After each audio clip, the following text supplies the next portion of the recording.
पड़ाव है। ये 140 करोड़ भारतीयों की आकांक्षाओं का बजट है।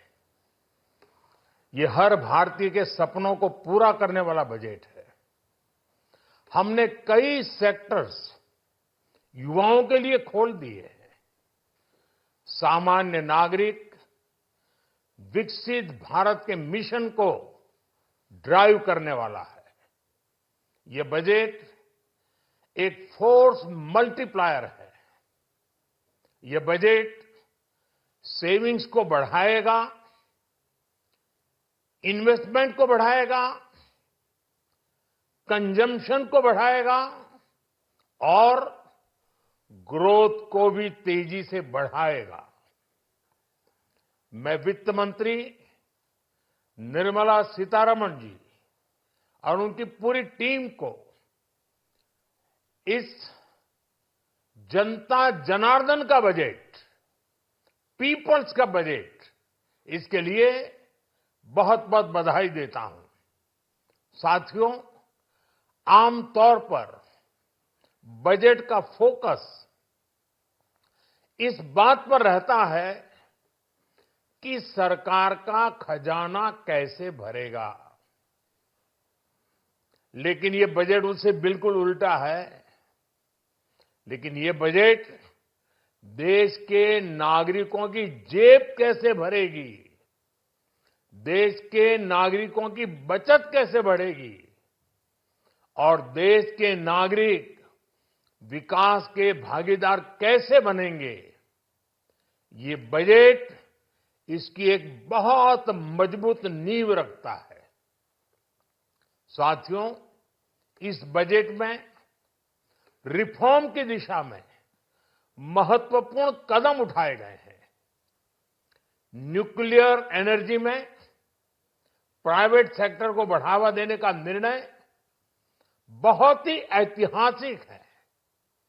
ये आने वाले समय में सिविल न्यूक्लियर एनर्जी का बड़ा योगदान देश के विकास में सुनिश्चित करेगा। बजट में रोजगार के सभी क्षेत्रों को हर प्रकार से प्राथमिकता दी गई है। लेकिन मैं दो चीजों पर ध्यान आकर्षित करना चाहूंगा। उन रिफॉर्म्स की मैं चर्चा करना चाहूंगा जो आने वाले समय में बहुत बड़ा परिवर्तन लाने वाले हैं। एक, इंफ्रास्ट्रक्चर स्टेटस देने के कारण भारत में बड़े शिप्स के निर्माण को बढ़ावा मिलेगा।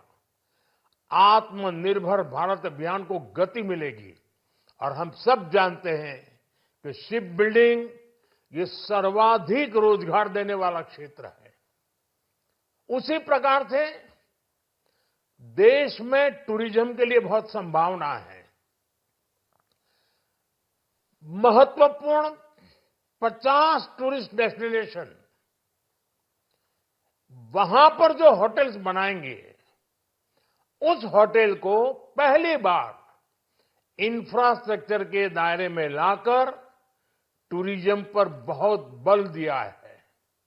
इससे हॉस्पिटैलिटी सेक्टर को, जो रोजगार का बहुत बड़ा क्षेत्र है, और टूरिज्म जो रोजगार का सबसे बड़ा क्षेत्र है, एक प्रकार से चारों तरफ रोजगार के अवसर पैदा करने वाला एक क्षेत्र को ऊर्जा देने वाला काम करेगा।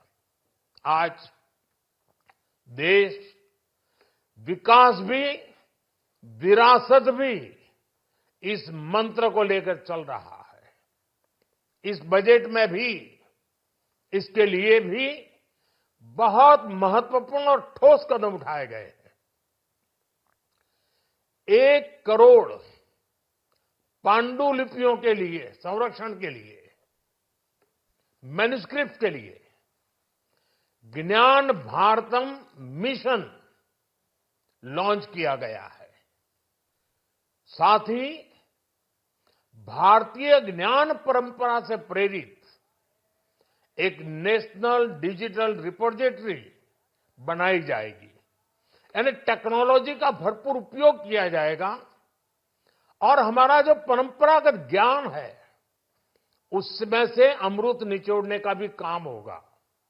साथियों, बजट में किसानों के लिए जो घोषणा हुई है वो कृषि क्षेत्र और समूची ग्रामीण अर्थव्यवस्था में नई क्रांति का आधार बनेगी। पीएम धन धान्य कृषि योजना के तहत 100 जिलों में सिंचाई और इंफ्रास्ट्रक्चर का डेवलपमेंट होगा। किसान क्रेडिट कार्ड की लिमिट 5 लाख तक होने से उन्हें ज्यादा मदद मिलेगी। साथियों, अब इस बजट में 12 लाख रुपए तक की आय को टैक्स से मुक्त कर दिया गया है। सभी आय वर्ग के लोगों के लिए टैक्स में भी कमी की गई है।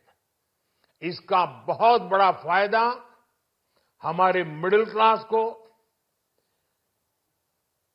नौकरी पेशे करने वाले जिनकी आय बंधी हुई है ऐसे लोगों को, मिडिल क्लास को इससे बहुत बड़ा लाभ होने वाला है। उसी प्रकार से जो नए नए प्रोफेशन में आए हैं, जिनको नए नए जॉब मिले हैं, इनकम टैक्स की ये मुक्ति उनके लिए एक बहुत बड़ा अवसर बन जाएगी। साथियों, इस बजट में मैन्युफैक्चरिंग पर 360 डिग्री फोकस है ताकि एंटरप्रेन्योर्स को, एमएसएमईज को, छोटे उद्यमियों को मजबूती मिले और नई जॉब पैदा हो। नेशनल मैन्युफैक्चरिंग मिशन से लेकर clean tech, leather, footwear, toy industry जैसे अनेक सेक्टर्स को विशेष समर्थन दिया गया है।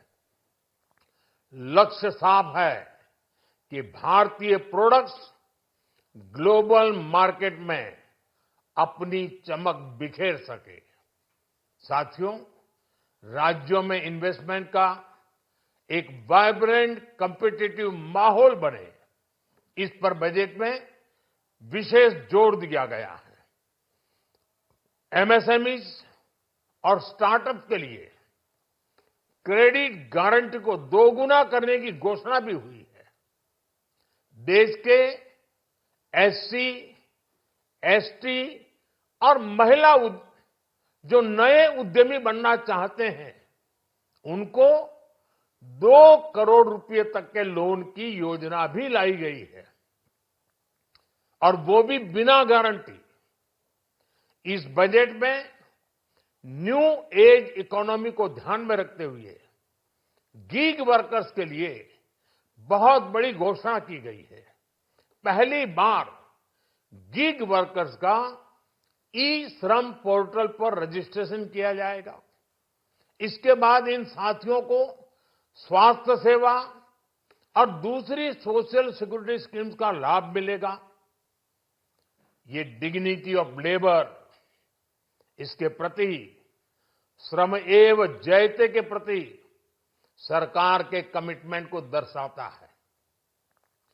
रेगुलेटरी रिफॉर्म से लेकर फाइनेंशियल रिफॉर्म्स, जन विश्वास 2.0 जैसे कदमों से मिनिमम गवर्नमेंट और ट्रस्ट बेस्ड गवर्नेंस के हमारे कमिटमेंट को और बल मिलेगा।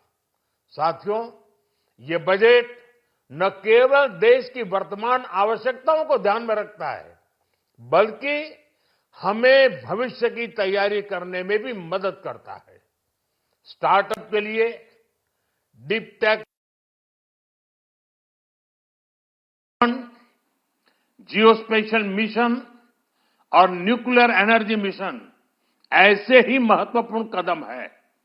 मैं सभी देशवासियों को एक बार फिर इस ऐतिहासिक पीपल्स बजट की बधाई देता हूं, और फिर एक बार वित्त मंत्री जी को भी बहुत बहुत बधाई देता हूं। बहुत बहुत धन्यवाद।